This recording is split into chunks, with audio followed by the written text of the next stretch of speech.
Hey guys, this is Mel, and I'm back to talk about Shadowhunters, episode 204, titled Day of Wrath, which premiered Monday, January 23rd, 2017 on Freeform, released on the 24th from Netflix, which is when I watched it. But yeah, so before we get started, guys, huge spoiler alert. You better have watched the episode before you're watching this video. Otherwise, I'm just going to ruin things for you. I'm going to try not to summarize things now in my videos, though. So it's a huge thing for you to watch the episode first. Because I'm just going to talk about my observations, theories, and all that stuff off of that. Also, as we get into the rules, you already know them. I've mentioned them previously. They're also on the screen above. But aside from that, let's try to talk about this in 10 minutes. Let's start the clock and let's begin. So tidbits or stuff that I've noticed. So episode reminder for this one was the fact that Valentine attacks the City of Bones and the Institute at the same time. So Institute for a distraction, since his true purpose was City of Bones. So based on the episode, I broke it down to 3 different main storylines. First one had to deal with Jace being inside the City of Bones, waiting for his trial, which he does by kind of answering questions by Victor Aldertree. But essentially from that, we have Jace refusing his loyalty toward the Clave. And also we say Valentine breaking into the City of Bones to get to Jace, but Jace ends up fighting him off. He ends up saving Victor, but by doing so, it allowed for Valentine to get away with the Soul Sword. So there's that. Second storyline that happened in this episode is the demon attack on the Institute. So we found out a few things about this type of demon. We also learned a bit more about them. So the demon, they call it demon possession hangover. The person experiences huge memory loss if they happen to survive the possession. Also, this new demon can transfer through dead vessels, kind of going undetected by cloaking abilities, which according to Izzy and Alec, they haven't been able to do that before. So that was why they were able to get into the Institute through a body they were bringing in for observation. Also, these demons manage, when they do possess a person, they have black eyes, and the voices they use are kind of reverberated, so it's like a double sounding type thing. But also with the attack, the main step away was that Lydia got very injured by it. I think she ended up having her broken shoulder, almost part of her chest ripped out, but in the end, a possessed Alec is who killed Jocelyn. So third storyline was around finding Camille. So Victor Aldertree tortures Raphael about Camille's whereabouts. We also find out the sacred box that Simon had taken from Camille's hideout in India actually holds Camille's grave dirt.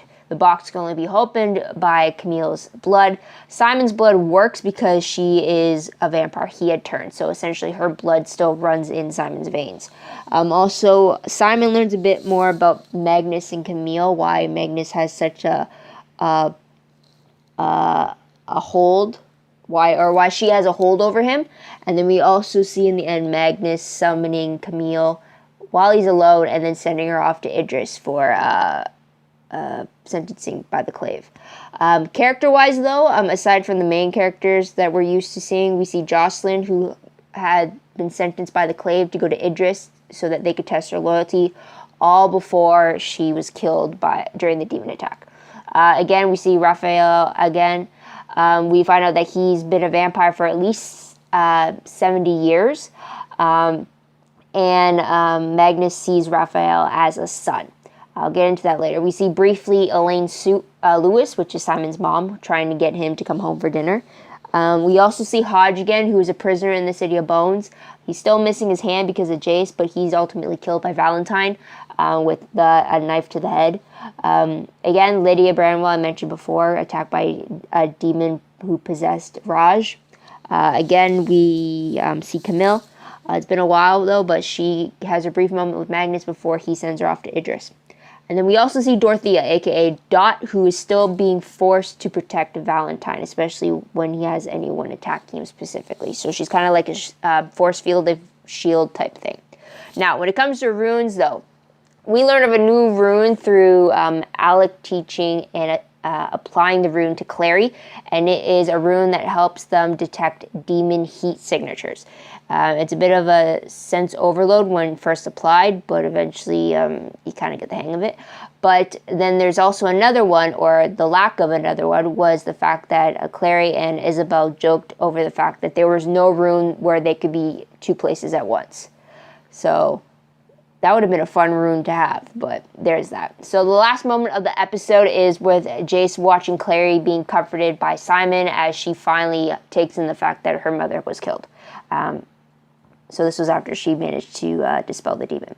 But talking about the title sequences again, I keep bringing it up though, but I noticed another thing when I was watching it this time. It was the fact that on the close-up of Jace's face, you actually see him with one blue eye and then one green-brown eye, like which is Dominic Sherwood's own eye color. So I didn't notice that before. Maybe it's because they just never had Jace so close up before to us, but I thought that was pretty cool that they've included it, because I know the Jace in the books doesn't have that unique eye combination. So I thought that was pretty cool. I wonder if anyone else noticed that part too.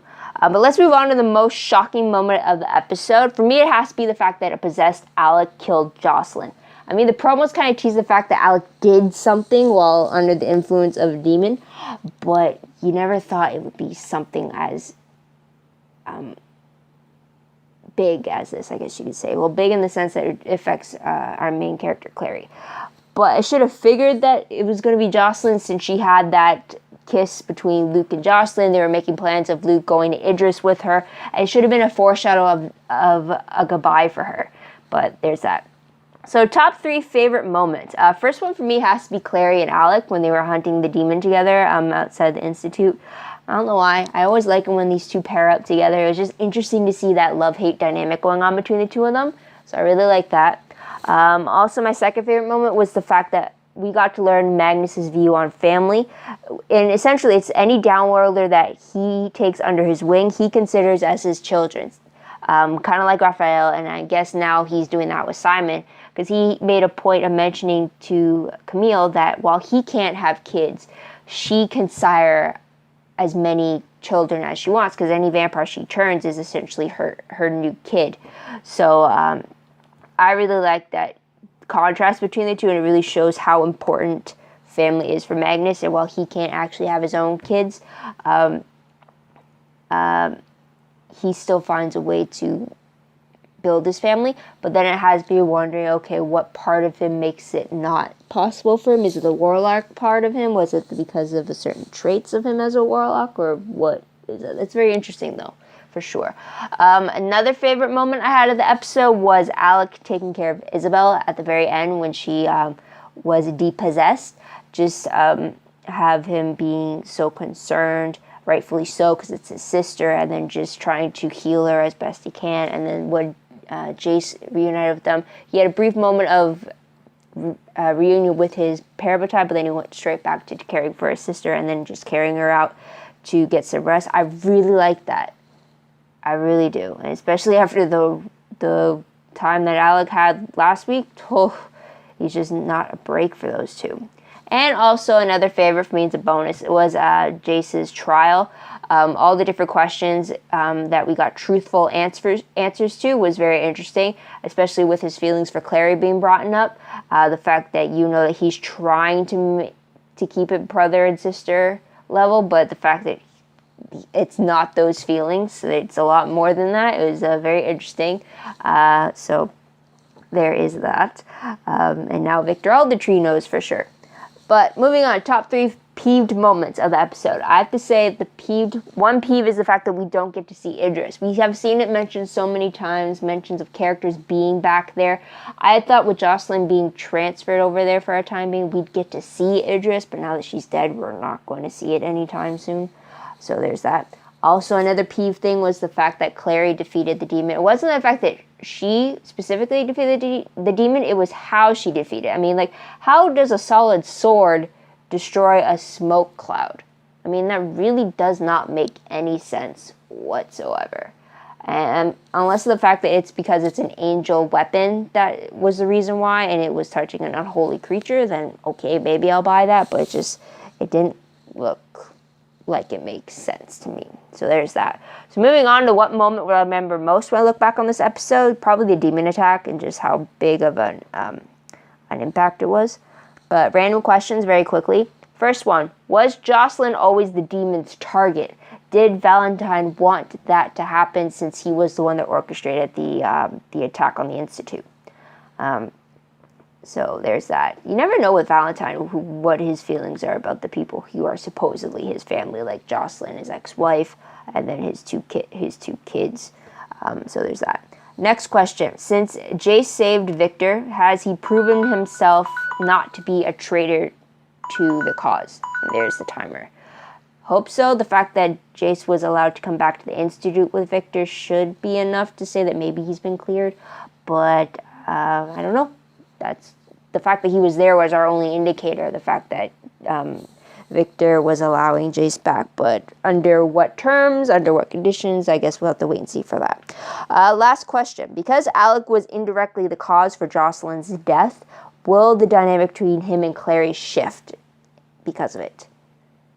I mean, there's got to be some underlying resentment there, or tension, or some kind of negative emotion there on Clary's end that might affect how she behaves toward Alec.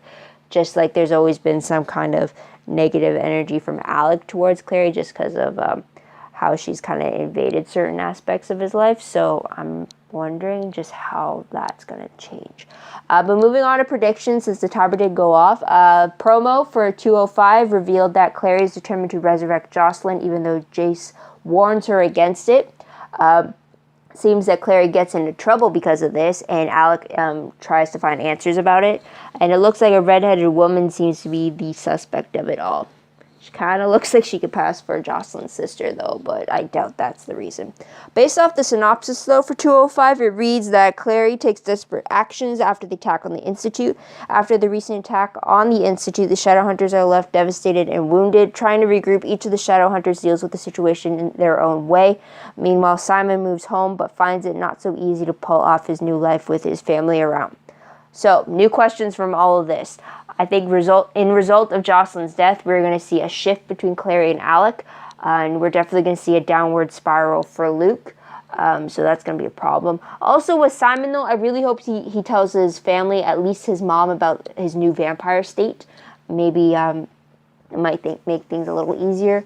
And then maybe if, now that Camila's been sent to Idris, Raphael will back off on Simon in that aspect. But I guess we'll have to wait and see for that. But what did you guys think of the episode? What did you guys like about it? What do you think is going to happen next? Let me know in the comments down below. I love to hear your own thoughts, theories, and opinions. Also, don't forget to follow me on Tumblr.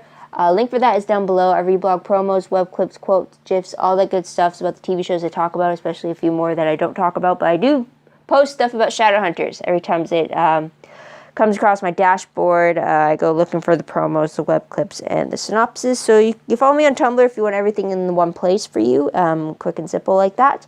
Also, my WordPress account is attached to my Tumblr page. It's also attached to my YouTube channel, so you can go check that out and follow me there if you like, and just check out all the other stuff that I posted online involving TV shows, fan fictions, all that good stuff. And I believe that's about it, guys. So thank you guys so much for tuning in. Thank you for your patience. I hope you come back next week to see what I have to say about the next episode. But until then, this is Mel, wishing you all a great day, great week, wherever you are. Bye for now.